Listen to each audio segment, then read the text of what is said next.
At my brother's graduation dinner, Dad raised his glass and said the words that shattered my world forever. While my brother Jake got handed brand new car keys, I got handed a rent bill for $800. Same achievements, completely different treatment.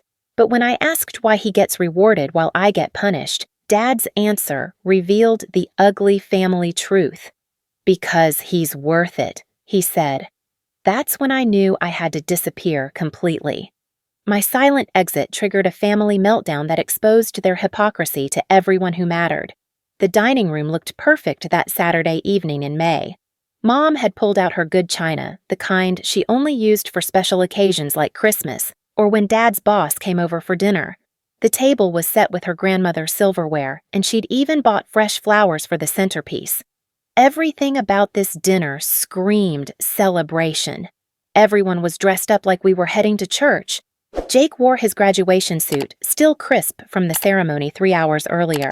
I'd put on my best dress, the navy blue one I'd worn to my own graduation ceremony 2 years ago when I finished my master's degree in accounting. Our extended family filled every chair around the table. Aunt Susan and Uncle Mark had driven up from Phoenix with their twins.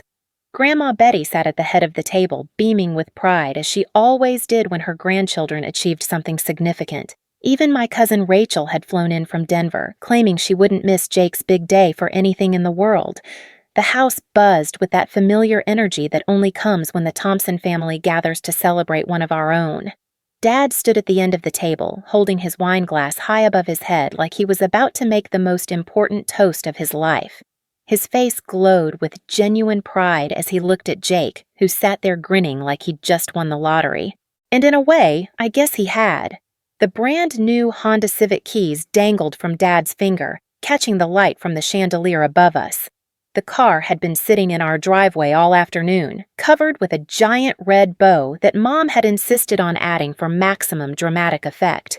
"To my son, Jake," Dad began, his voice carrying that booming quality he used when he wanted everyone in the room to pay attention. 4 years of hard work, dedication, and perseverance have led to this moment. You've made us all incredibly proud with your engineering degree from State University. Everyone around the table murmured their agreement and raised their glasses. I found myself smiling too, caught up in the moment despite the growing knot of anticipation in my stomach. Jake deserved recognition for his achievements. He'd worked hard through college, maintained decent grades, and landed a solid entry-level position with a local construction firm that would start right after graduation. But as I watched Dad's face beam with pride, I couldn't shake the feeling that something was off about this whole celebration. The first crack appeared when Dad's eyes lingered just a moment too long on Jake before he continued his toast. There was something in that look, a warmth and admiration that I'd been waiting to see directed at me for years. When I graduated with my master's degree 2 years ago, we'd gone to Olive Garden for dinner, just the 4 of us. No extended family, no good china, no fresh flowers. Dad had shaken my hand and said he was proud, but it felt obligatory, like he was checking off a box on his parental duty list. "Jake has always been the kind of son who rises to meet challenges head-on," Dad continued, his voice growing stronger with each word. "He's shown maturity, responsibility, and the kind of character that makes a father's heart swell with pride. That's why your mother and I wanted to mark this occasion with something special, something that shows our faith in the man you've become." He reached into his jacket pocket and pulled out the car keys, letting them dangle in the air for maximum effect. The room erupted in excited chatter as everyone realized what was happening. Aunt Susan gasped and grabbed Uncle Mark's arm. The twins started bouncing in their chairs. Grandma Betty clasped her hands together like she was witnessing a miracle. "Congratulations, son. Here's your car." The words hit the room like confetti from a cannon. Jake shot up from his chair so fast he nearly knocked over his wine glass, his face splitting into the biggest grin I'd ever seen. He practically lunged across the table to grab those keys, and everyone burst into applause. Camera phones appeared from nowhere as family members scrambled to capture the moment. Mom dabbed at her eyes with her napkin, overwhelmed with maternal pride. I clapped along with everyone else, but my smile felt frozen on my face. A strange, hollow feeling was spreading through my chest, like someone had scooped out my insides and left me empty. I kept waiting for Dad to turn to me, to acknowledge that I was sitting right there, that I'd achieved something worth celebrating too. After all, I'd just finished my CPA certification the month before, a grueling process that had taken me 2 years of night classes while working full-time at Morrison & Associates. But Dad's attention remained laser-focused on Jake, who was now examining his new car keys like they were precious gemstones. The conversation around the table shifted to car talk as the men started discussing Jake's new Honda's features, gas mileage, and insurance rates. The women gushed over how handsome he looked holding those keys, how proud they all were, how this was such a special moment. I sat there in the middle of it all, feeling increasingly invisible with each passing minute. This was supposed to be a family celebration, but I felt more like a spectator watching someone else's life unfold. The hollow feeling in my chest grew heavier as I realized that once again, Jake's achievements were taking center stage while mine faded into background noise. Then Dad turned to me, and for a split second, my heart lifted. Maybe he had something planned for me too. Maybe this was just the warm-up act, and my recognition was coming next. But the expression on his face wasn't the warm, proud look he'd given Jake. Instead, his features had shifted into something more serious, more businesslike. "Amanda," he said, his voice dropping from celebration mode into what I recognized as his talking to employees tone. "Now that we're all here together, there's something your mother and I need to discuss with you." The room didn't exactly fall silent, but I could feel several conversations pause as family members picked up on the change in Dad's energy. Aunt Susan glanced between us with curiosity. Grandma Betty raised an eyebrow. Even Jake looked up from his keys with a puzzled expression. Dad reached into his other jacket pocket and pulled out a folded piece of paper. Not car keys, not a gift certificate, not even a congratulations card. A piece of paper that he unfolded with the efficiency of someone conducting business. "Rent's due, $800 by Sunday. You're an adult now." The words landed in the room like a slap, not just on me, but on everyone present. I watched as smiles faltered around the table. Aunt Susan's mouth actually dropped open. The twins stopped their excited chattering about Uncle Jake's new car. Even Mom looked surprised, like this wasn't how she'd expected this moment to unfold. I stared at the paper in Dad's outstretched hand, my brain struggling to process what was happening. This was my moment of recognition. After years of straight A's, after working my way through graduate school, after landing a solid job and earning my CPA certification, my reward was a rent bill. The contrast was so stark, it felt surreal. Jake gets a car worth $20,000 for graduating college. I get a bill for $800 despite achieving more, working harder, and, frankly, contributing more to this household over the years. The unfairness of it hit me like a physical blow, leaving me breathless and dizzy.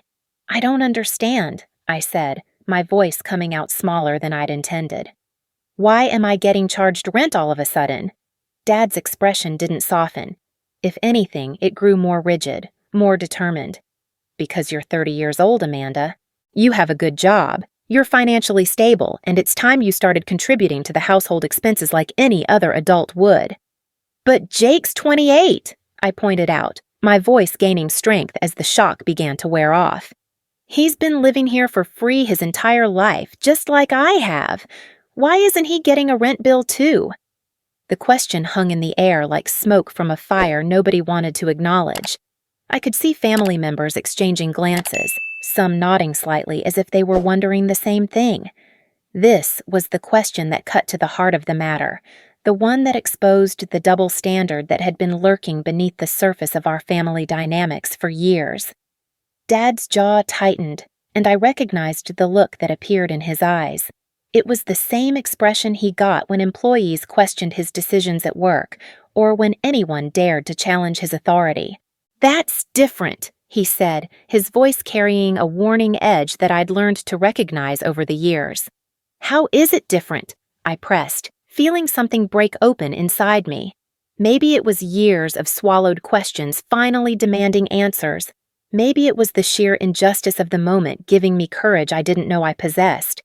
"We're both your adult children. We both have college degrees. We both have jobs. Jake's actually younger than me, so if anyone should be considered more adult and responsible, shouldn't it be me? The room had gone completely silent now. This wasn't family celebration territory anymore. This was conflict, and everyone could feel it building like an electrical storm. Uncle Mark cleared his throat uncomfortably. Grandma Betty folded her hands in her lap and studied them intently. Even Jake had stopped examining his car keys and was watching the exchange with growing alarm. Mom tried to intervene with her peacekeeper voice. "Amanda, honey, maybe we can discuss this later after—" "No," I said, surprising myself with the firmness in my voice. "I want to understand this now while everyone's here. I want to understand why Jake gets rewarded with a car and I get punished with a bill. We both graduated. We both achieved something worth celebrating. So why are we being treated so differently?" Dad set down his wine glass with enough force to make it clink against his plate. The sound seemed to echo in the silence. When he looked at me, his eyes had gone cold in a way that made my stomach drop. This was the moment when our family's careful facade was about to crack wide open. "You want to know why?" he said, his voice low and dangerous. "Because he's worth it." The words hit me like a physical blow. Not just the meaning behind them, but the casual way he delivered them, like he was stating an obvious fact that any reasonable person should accept without question. Because he's worth it, as if my brother possessed some inherent value that I simply lacked. As if all my achievements, all my hard work, all my years of being the responsible daughter meant nothing compared to Jake's natural worthiness. The silence that followed was deafening. I could hear the tick of the grandfather clock in the hallway, the distant hum of the refrigerator, the sound of my own heartbeat pounding in my ears.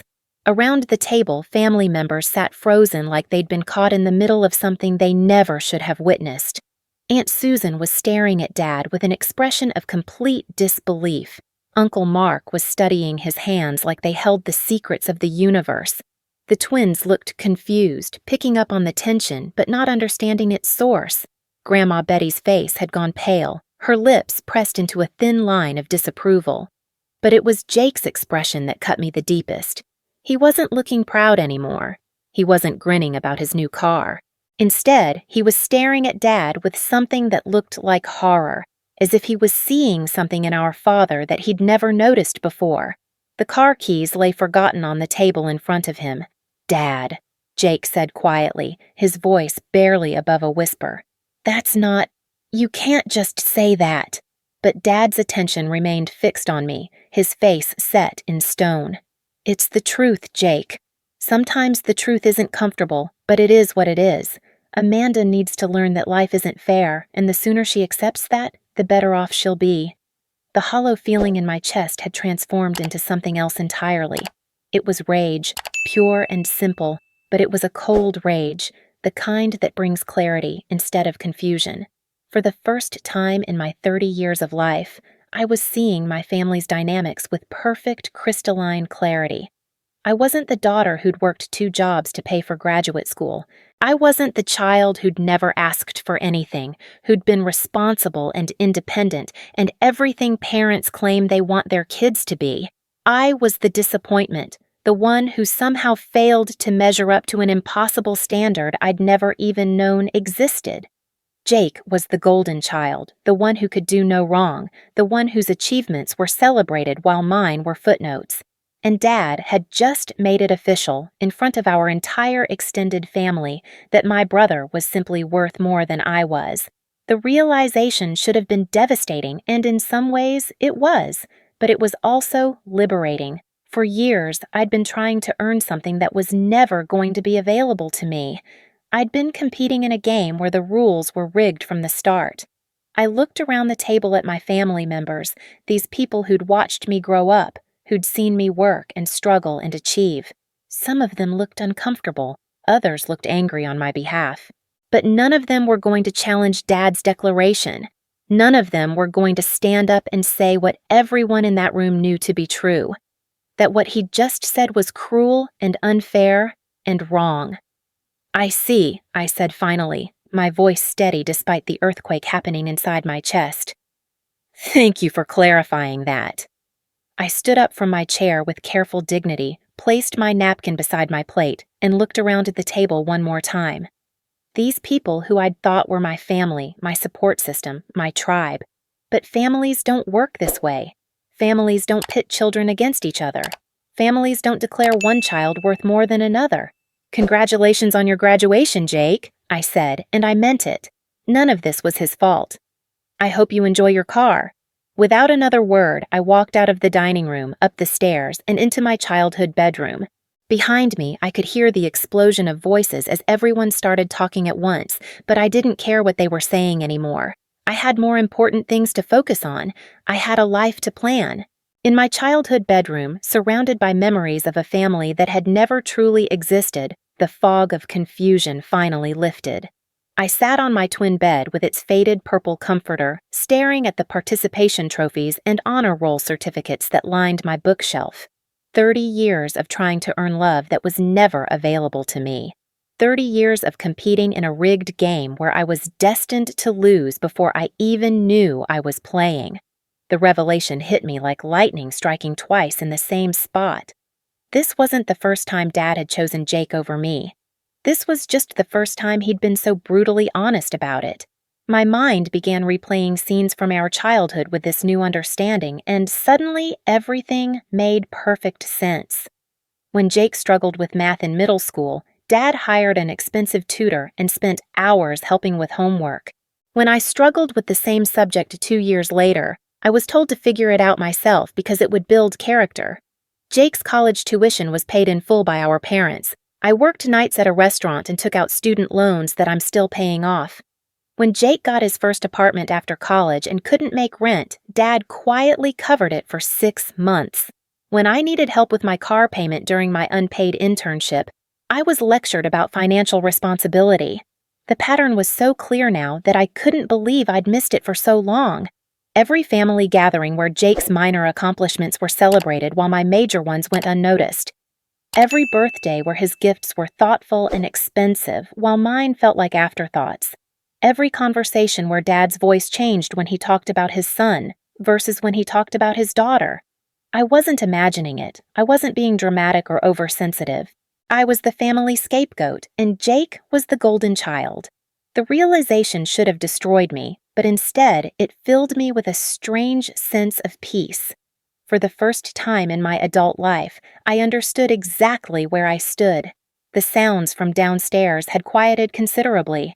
I could hear muffled conversations through the floorboards, the clinking of dishes being cleared, the front door opening and closing as family members made their uncomfortable exits. Nobody knocked on my door to check on me. Nobody came upstairs to apologize or explain. The message was crystal clear. I was on my own, just like I'd always been. That's when the anger hit. Not the hot, explosive kind that makes you scream and throw things, but the cold, calculated fury that brings absolute clarity. I had spent 3 decades of my life being the perfect daughter, the responsible one, the achiever who never caused problems or asked for anything. And what had it gotten me? A rent bill and a public declaration that I simply wasn't worth as much as my brother. I pulled out my laptop and started researching.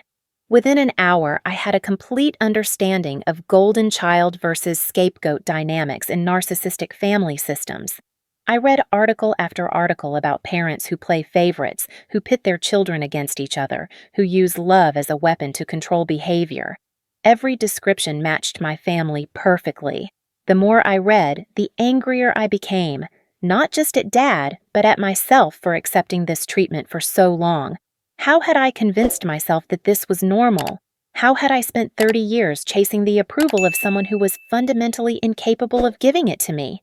But anger, I was learning, could be incredibly productive when channeled correctly. I opened a new document on my laptop and began making lists. My assets, my savings, my options. I had a good job, a solid emergency fund, and absolutely no reason to stay in a house where I was treated like a second-class citizen. The plan formed itself with surprising speed. I would leave quietly, without drama or confrontation. I wouldn't give them the satisfaction of seeing me break down or beg for better treatment. I would simply remove myself from their equation and let them figure out what they'd lost. My phone buzzed with a text from my coworker, Sarah. How did the family dinner go? Did they love your CPA news? Sarah, my friend who'd been encouraging me to move in with her for months. Sarah, who had a spare bedroom in her downtown apartment and had been looking for a roommate to split expenses. Sarah, who valued my friendship and respected my achievements. I called her immediately. Amanda, how was the celebration dinner? She asked, her voice bright with expectation. Sarah, is that roommate offer still open? There was a pause. Of course it is. Why? What happened? I told her everything. The car, the rent bill, Dad's declaration that Jake was worth more than me. By the time I finished, Sarah was practically shouting into the phone. Are you kidding me? Amanda, that's completely insane. You're moving in here immediately. Tonight, if you want to. I can't tonight. I need to pack properly, figure out my stuff. But maybe tomorrow? Tomorrow is perfect. I'll clear out the bedroom tonight. Amanda, I'm so sorry your family treated you that way. That's not normal or okay. Hearing someone validate my experience felt like taking my first deep breath in years. This was what support looked like. This was how people who cared about you responded when you were hurt. After hanging up with Sarah, I felt something shift inside me. The scared, confused girl who'd walked up these stairs was gone. In her place was a woman with a plan, a woman who finally understood her worth, even if her family didn't. I spent the next hour going through my belongings, deciding what to take and what to leave behind. Most of my furniture would stay since Sarah's place was furnished, but I'd take my clothes, my books, my personal items, the things that actually mattered. As I folded clothes into suitcases, I could hear Dad's voice echoing from downstairs. He was on the phone with someone, his tone defensive and irritated. Probably Uncle Mark or Aunt Susan trying to make sense of what they'd witnessed at dinner. Good. Let him explain to the extended family why he thought it was appropriate to humiliate his daughter in front of everyone. Mom appeared in my doorway around 9 o'clock, her face puffy from crying. Amanda, honey, can we talk? I continued folding sweaters into my suitcase. About what? About what happened at dinner. Your father didn't mean to hurt your feelings. He's just concerned about your independence, and maybe he didn't express it the right way. The gaslighting was immediate and predictable. Dad hadn't hurt my feelings by accident. He'd made a calculated decision to humiliate me in front of our entire family. And now, Mom was here to minimize the damage and convince me to accept unacceptable behavior. He said Jake was worth more than me, I said quietly, not looking up from my packing. In front of everyone! How exactly did I misunderstand that? Mom sat down on my bed, wringing her hands. He didn't mean it that way. You know your father loves you. He's just proud of Jake right now, and maybe he got carried away. Mom, when I graduated with my master's degree, we went to Olive Garden. When Jake graduated from college, you threw a party with the good china and bought him a car. When I got my CPA certification, nobody mentioned it. When Jake got hired at the construction company, Dad called everyone he knew to brag about it. Do you see the pattern here? She was quiet for a long moment. When she finally spoke, her voice was small. Your father has always had different expectations for boys and girls. It's just how he was raised. That's not an excuse, Mom. It's 2024, not 1954. And even if it were, it doesn't explain why Jake gets rewarded while I get punished for the exact same achievements. Where are you going to go? She asked, and I could hear the panic creeping into her voice. She was just now realizing that I wasn't planning to stay and accept this treatment. I'm moving in with Sarah downtown. I should have done it months ago. Amanda, please don't make any rash decisions. Let's sleep on it and talk in the morning when everyone's calmer. I finally looked up at her.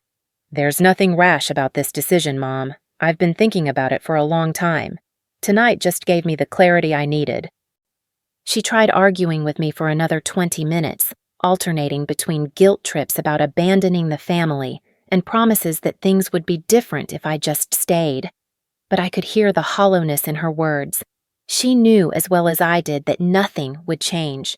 Dad would never apologize, never acknowledge his favoritism, never treat me as an equal to Jake. After Mom left, defeated and teary-eyed, I continued packing in blessed silence. By midnight, I had 3 suitcases full of clothes, a box of books, and another box of personal items. Everything else I was leaving behind. Let them figure out what to do with the rest of my stuff. The house was quiet now. Dad had finally gotten off the phone, and I could hear the familiar sounds of my parents getting ready for bed. Their routine, their life, continuing exactly as it always had. They probably expected me to be over this by morning, back to my role as the accommodating daughter who accepted whatever treatment they handed out. They were about to learn otherwise. I spent an hour crafting the note, choosing each word carefully. This wasn't a dramatic goodbye letter or an angry manifesto. This was a calm, professional communication that explained my decision and set clear boundaries for the future. Mom and Dad, I wrote, after tonight's conversation, I've realized that it's time for me to find a living situation where I'm treated with the respect and equality I deserve. I've moved out and will be staying with Sarah downtown. I'll be back this weekend to collect the rest of my belongings when you're not here. I need some time and space to process what happened tonight, so please don't contact me until I'm ready to talk. I hope you'll use this time to think about the double standards that exist in this family and whether you're truly proud of the message you've sent. Amanda. I read it 3 times, making sure the tone was exactly right. Firm, but not cruel. Clear, but not dramatic. This was me setting boundaries for the first time in my life, and I wanted to do it right. At 2 a.m., I carried my suitcases downstairs as quietly as possible. The house was dark and silent, my parents deep in sleep. I loaded everything into my car, then came back inside for one final task. I walked to the kitchen and placed the note on the refrigerator, held in place by a magnet from Jake's college. The symbolism felt appropriate. Then I took one last look around the kitchen where I'd eaten thousands of meals, done homework at the table, helped Mom with holiday cooking.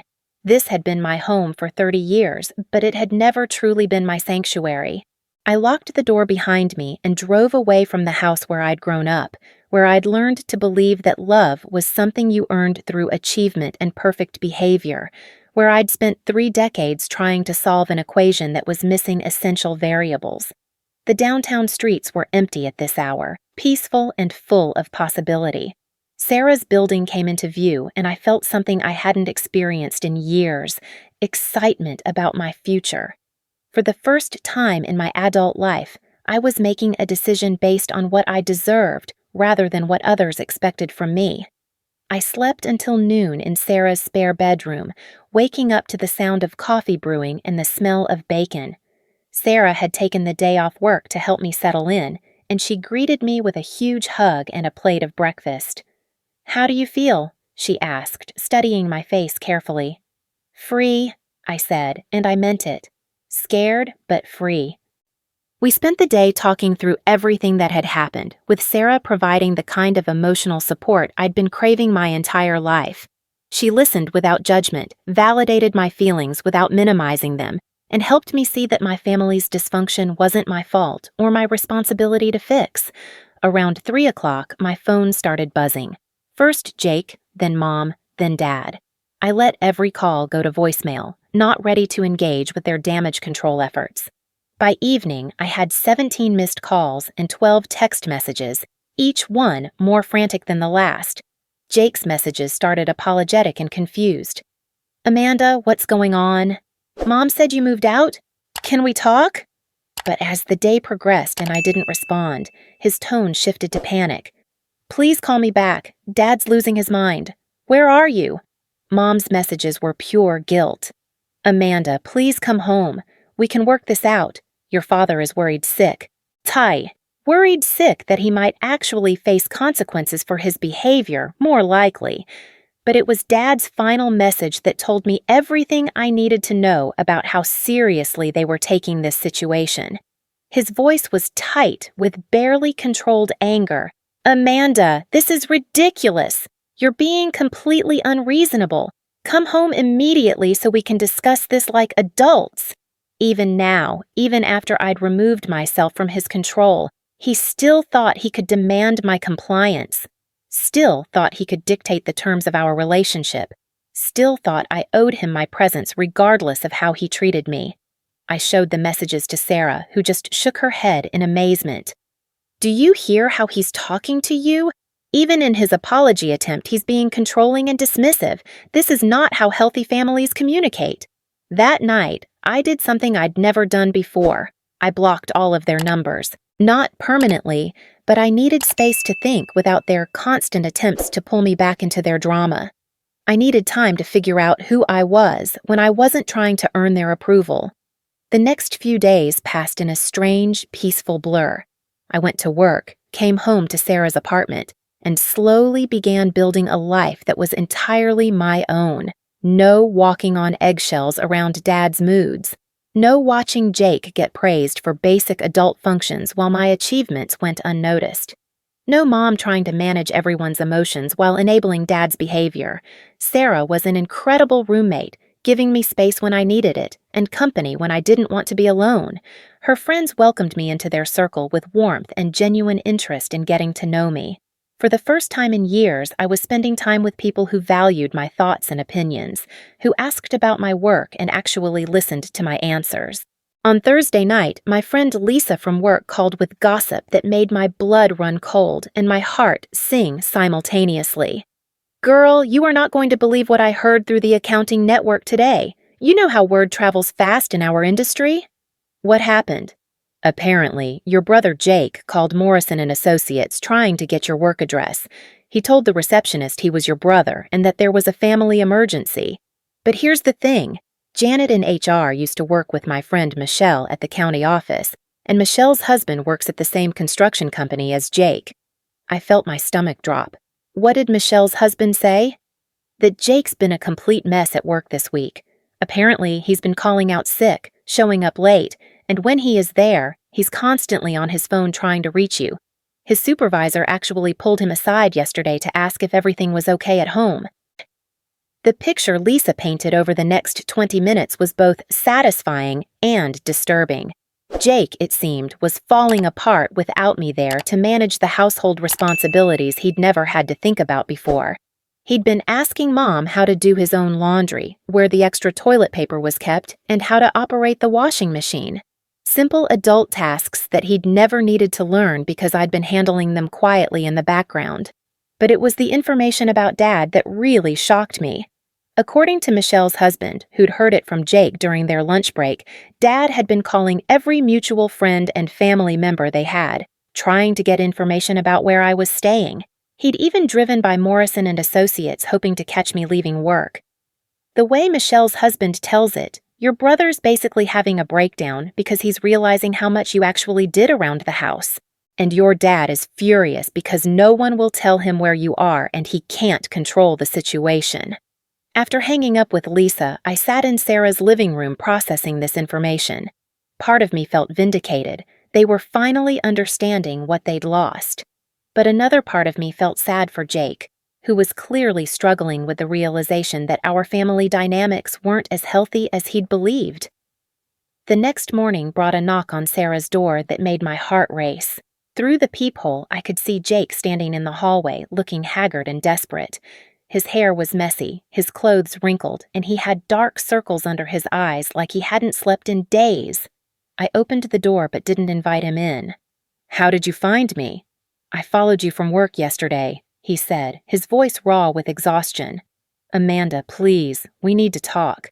I've been going crazy trying to understand what happened." Sarah appeared beside me, her presence both protective and supportive. "Do you want me to stay?" she asked quietly. "Yes," I said, then looked back at Jake. "You can come in, but Sarah stays."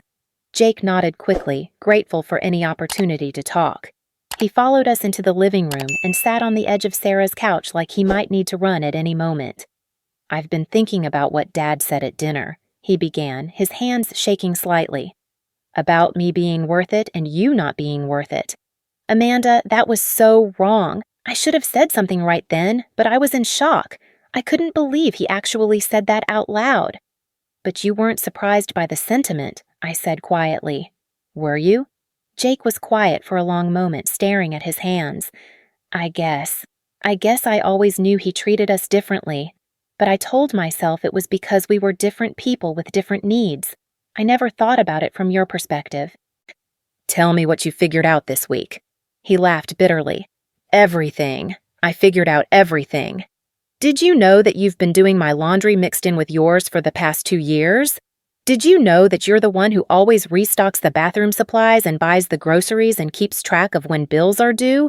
I didn't even know what day trash pickup was until this week. I watched him struggle with these revelations, seeing our family through clear eyes for the first time. Jake, that's just the household stuff. That's not even the big picture. Then tell me the big picture, he said desperately, because I've been trying to figure out why you left, and the more I think about it, the more I realize how blind I've been. So I told him. I told him about the tutor he got while I was expected to figure things out alone, about his full-ride college experience versus my student loans, about Dad's pride in his achievements versus the silence that greeted mine, about years of being held to a higher standard while receiving less support, less recognition, and less love. By the time I finished, Jake was crying. Oh my God, Amanda, I had no idea. I mean, I knew Dad was proud of me, but I didn't realize I didn't see that he was putting you down to build me up. It's not your fault, I said, and I meant it. You were just living your life. But now that you see it, what are you going to do about it? Jake wiped his eyes with his sleeve. I already started. I told Dad yesterday that his comment about you not being worth it was disgusting and that he owed you an apology. We got into a huge fight about it. What did he say? He said I was being manipulated by your drama and that you were trying to turn me against him. He said you've always been jealous of our relationship and that this was your way of getting attention. The words hit me like a slap, but they also confirmed everything I'd realized about Dad's character. Even faced with the consequences of his actions, he couldn't accept responsibility. Instead, he doubled down and blamed me for manipulating the situation. He's never going to apologize, is he? I asked. Jake shook his head sadly. I don't think so. Mom wants to, but she's terrified of going against him. And Dad genuinely believes he did nothing wrong. He thinks he was teaching you a lesson about life, not being fair. We talked for another hour, with Jake slowly coming to terms with the family dynamics he'd been blind to his entire life.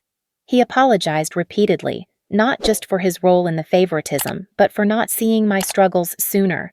For the first time in our adult lives, we talked as equals, as siblings who'd both been damaged by our parents' dysfunction in different ways. When Jake finally left, he hugged me tightly and promised to keep working on Dad, though we both knew it was probably hopeless. I love you, Amanda. And for what it's worth, you're worth everything. Dad's wrong about that, and I'm going to keep telling him so until he listens. After the door closed behind him, Sarah and I sat in comfortable silence for a few minutes. Finally, she spoke. How do you feel? Sad, I said honestly, but also relieved. Jake sees it now. That matters. And your parents? I thought about Dad's refusal to apologize, his insistence that I was being dramatic and manipulative. I thought about Mom's inability to stand up to him even when she knew he was wrong. I thought about 30 years of hoping they would change, of trying to earn love that was never going to be available to me. They are who they are, I said finally. I can't change them, but I can change how I respond to them. That night, I unblocked their numbers and sent a single text message to the family group chat. I'm safe and I'm okay. I need more time before I'm ready to talk, but I wanted you to know I'm not in danger.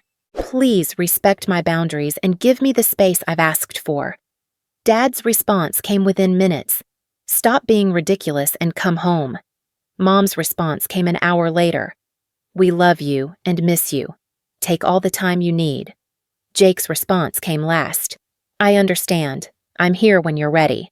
I turned off my phone and went to sleep in my new bedroom, in my new life, surrounded by people who valued me for who I was rather than who they needed me to be. For the first time in my adult life, I felt like I was exactly where I belonged.